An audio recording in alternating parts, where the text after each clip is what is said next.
230, dalawa na lang. Dalawa. Hindi mo na talaga eh, para makausap ka.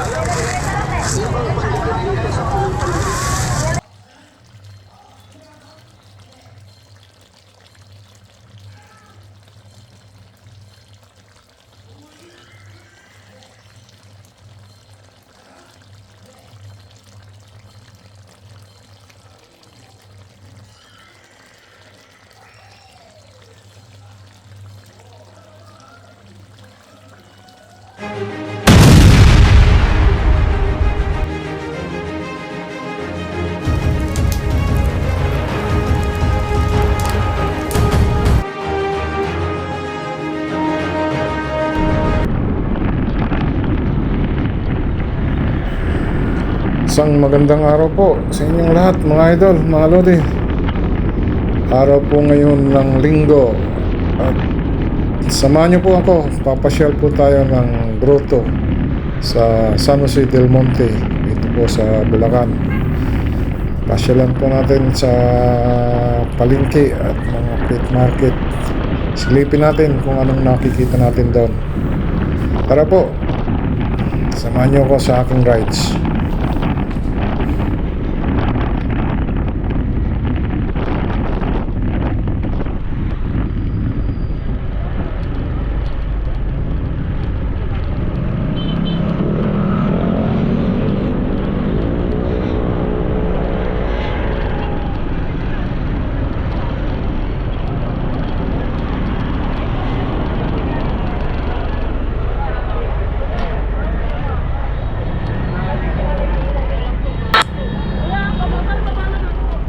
Dito na lang po pala tayo magpa-park mga idol. Mayroon pong umanap ng parking doon sa may tapat ng palengke, mas tapat ng mga tindahan doon. Dito okay na rito, dito ang maraming nagpa-parking.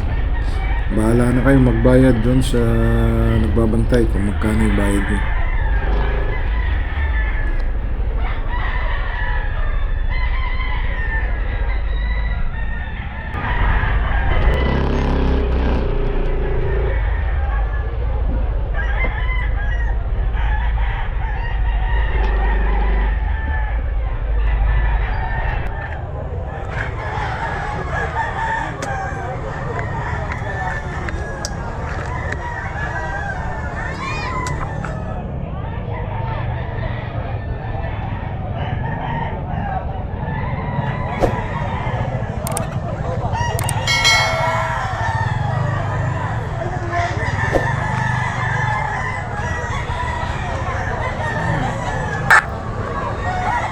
Mga idol, kung nasisilip nyo, ayan, yan po ang tindahan ng mga manok na panabong.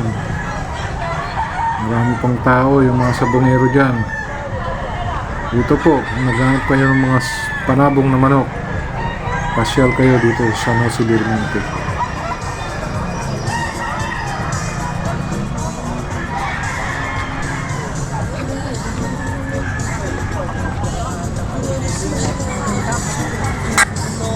Samahan niyo po ako.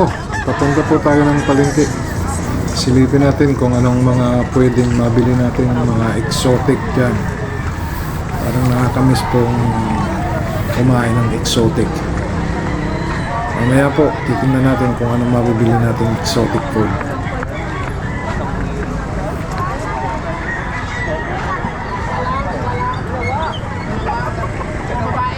Ano babae?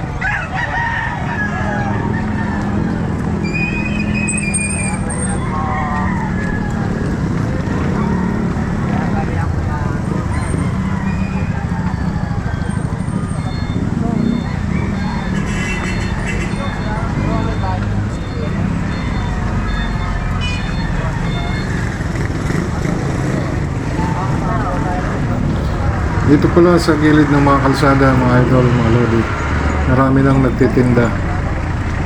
Pag araw po ng linggo, ganito dito, maraming mga nagbebenta kahit dito sa gilid ng kalsada. Hanggang po yan doon sa dulo, sa tapat ng simbahan. Kaya kung mamimili kayo, papasyal, magsisimba, pagsimba, pwede na po kayong dumaan sa palengke. Marami po kayong mabibili. Marami pong klase kayong pwedeng bilhin. Meron din mga mamaya, may mga hayop din na binibenta, mga pet, mga pang-alaga. Meron po dyan mga ibon, aso, pusa, manok, lahat po ng livestock. Kung gusto nyo buhay ng manok, pangkatay, meron din po sila rito. Kapag may time po kayo, pasyalan nyo po. Marami po, sari-sari po makikita nyo dito sa may palengke ng Grotto.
Nakasalubong ko yun eh.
Pinoy Pandipid dahil ang pagkatibay sa kapit.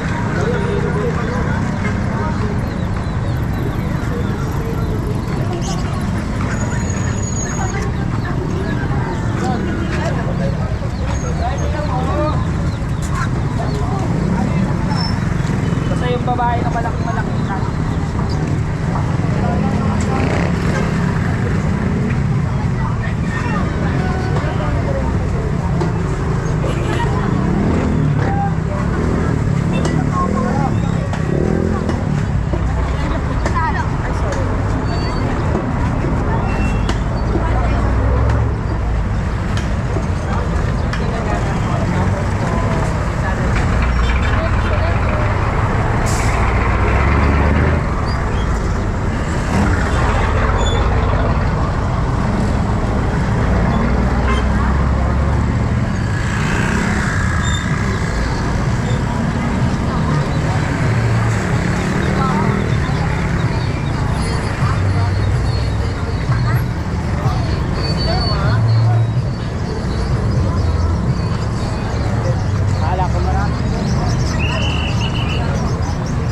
Dito nga pala mga idol, sa harap ng grotto, sa harap ng simbahan.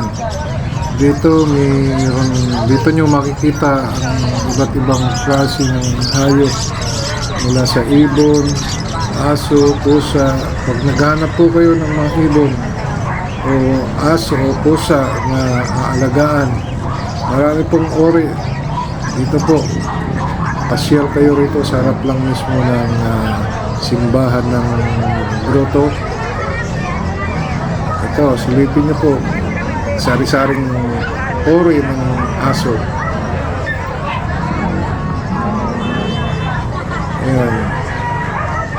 Mamimili po kayo. Depende na lang kung magkano ang presyo. Kung kaya po ng budget nyo, bakit hindi?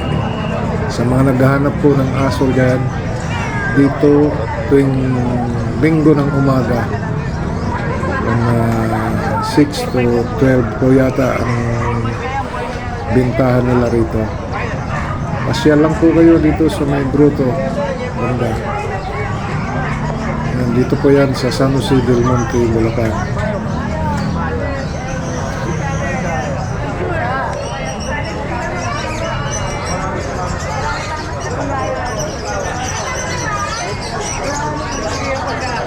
What's up mga boss? Good morning sa inyo lahat. Live tayo ngayon dito sa Grotto Pet Market. Kasama namin.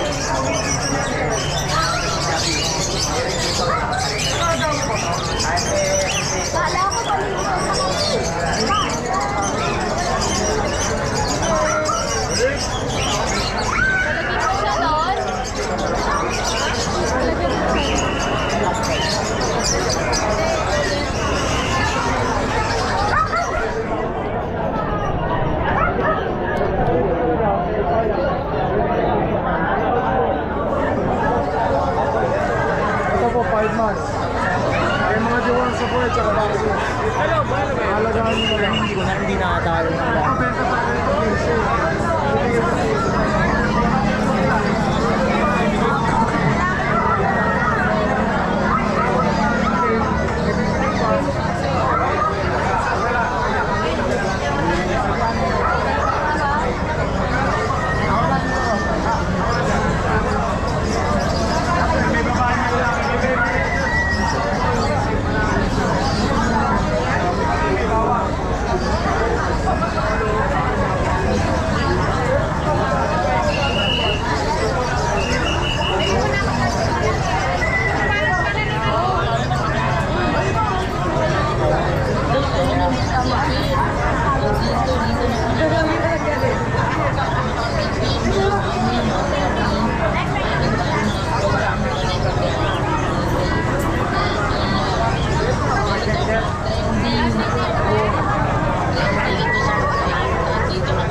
Dito mga idol, bibili tayo ng balat ng baka.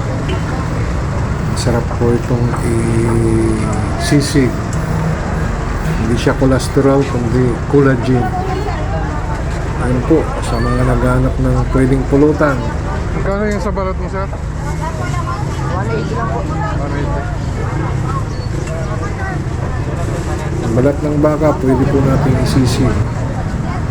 Hindi po siya cholesterol, kundi collagen sa mga mahina ng tuhod.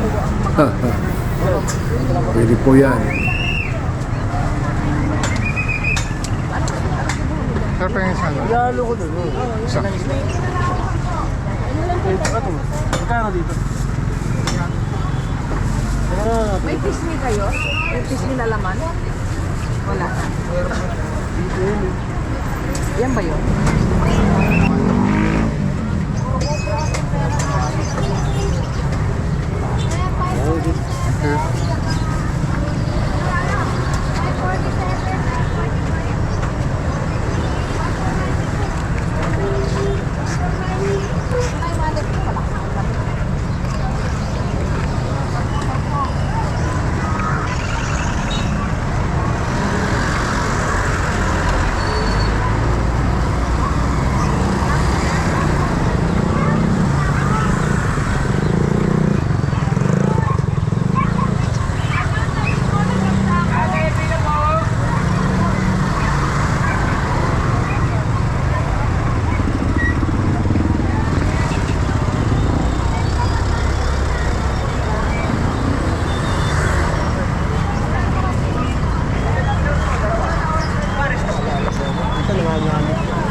Dito naman ang tindahan ng mga seafoods. May mga crabs, suso, snails, alimasag, alimango, ito, dalag, bangos. Bahala po kayong mamili kung anong trip yung bilhin. Ayan, nakikita nyo mga buhay pa po.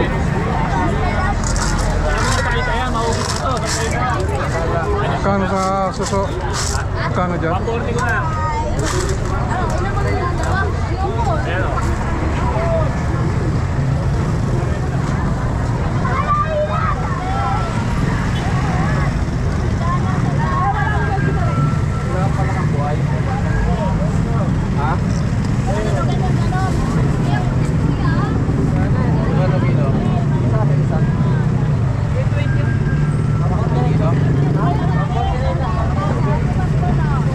Baka may tinig pa yan ha?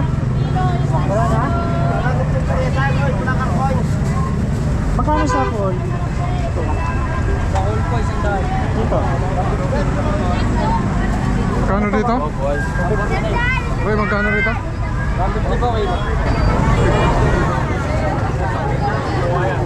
120, kuha ko tatlo. Ha? Una lang yung logi ka. Dito lang yata yun eh. 130, bigyan ko yung tatlo. Sige. 130. 130, dalawa na lang. Dalawa. Iiwan mo talaga eh, para makakaudit ka.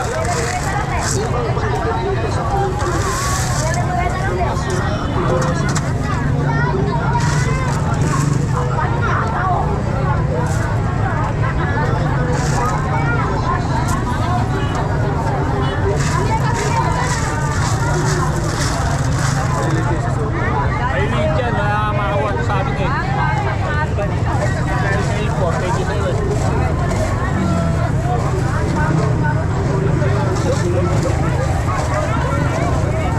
May 10 pesos po kayo.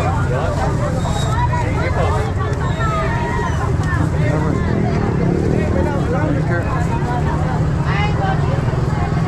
Bumili tayo ng suso mga idol. Para makatikim naman tayo ng exotic food. Naalala ko nang nasa probinsya pa ako. Sa sarap ng mga suso dun, malalaki. At masarap suksipin. Lips to lips ba mga idol? Masarap at pampagana sa pagkain.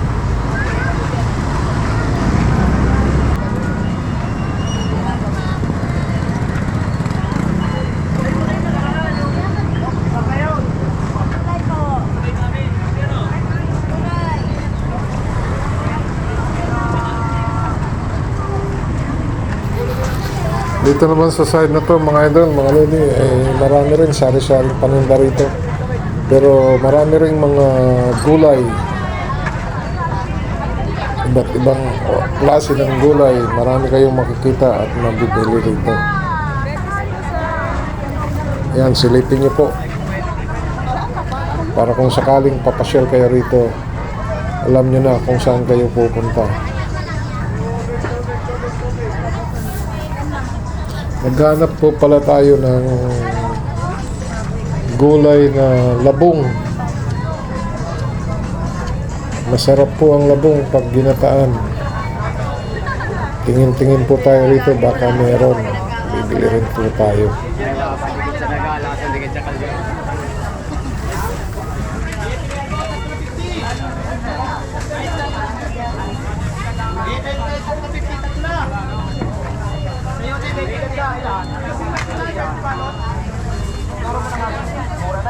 Ganda kulay nyo, ganda.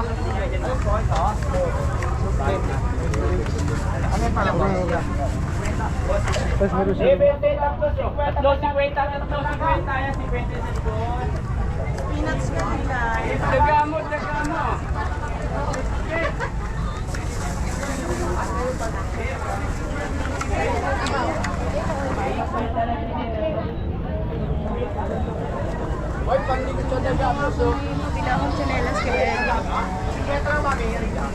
Tatlo, 50, tatlo, 50, tatlo. Eh, panlaga, 50 panlaga. Eh, tatlo, 50, tatlo.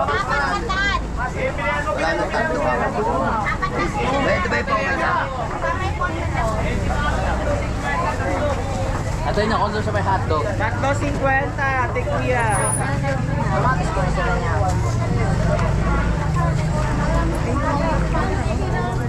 Bente po.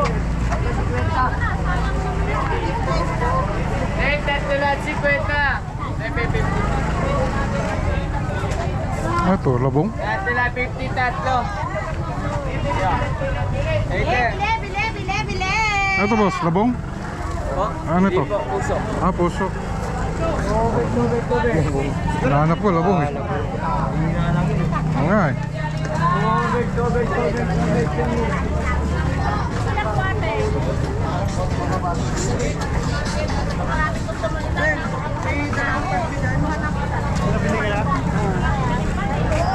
Iba po.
Ayan mga idol, pauwi na po tayo. Matapos nating silipin kung anong ang mabibili sa palengke ng grotto. On the way na po tayo, pauwi ng bahay. Tapos na po tayong namili.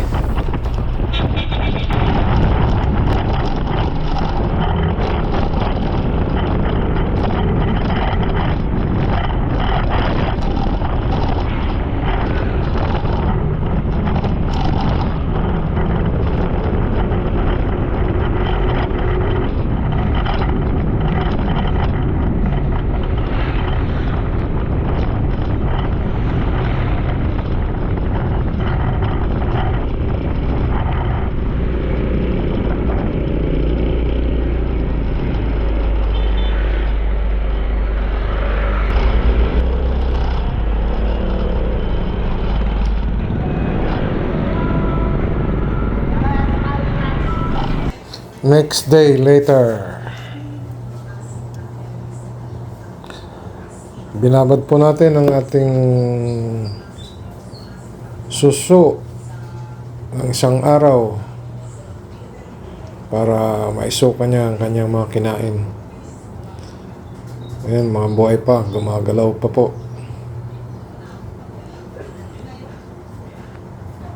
Nilinis na rin po natin ang mga suso sa pamamagitan po ng plies para mas madali at mas mabilis nating maputol ang mga dulo at madaling supsupin.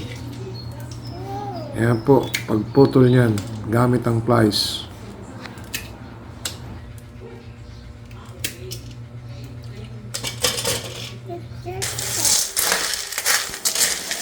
Yan po, gagataan natin.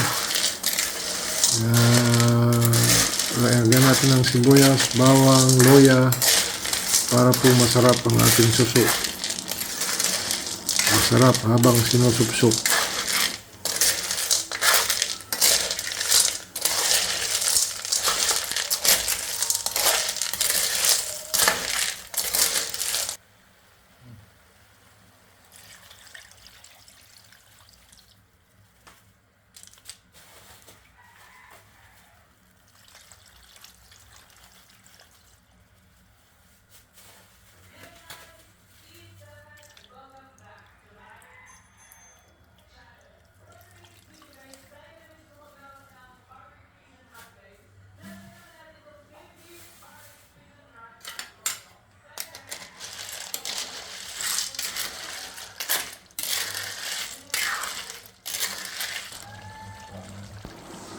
Yan, malapit na pong maluto ang ating ginataang suso na nilagyan natin ng malunggay.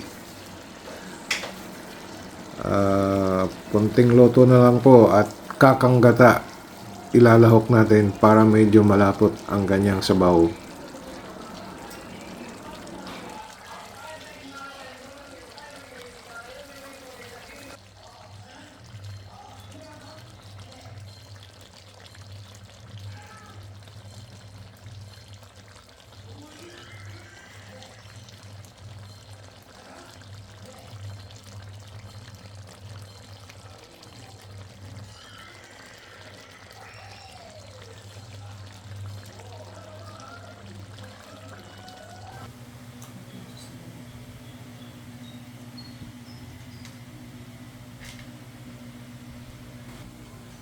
Sarap supsupin. Suso yan. Sarap. Suso yan. Sarap supsupin. Yung suso. Sarap supsupin ang suso. Yan o. Sarap.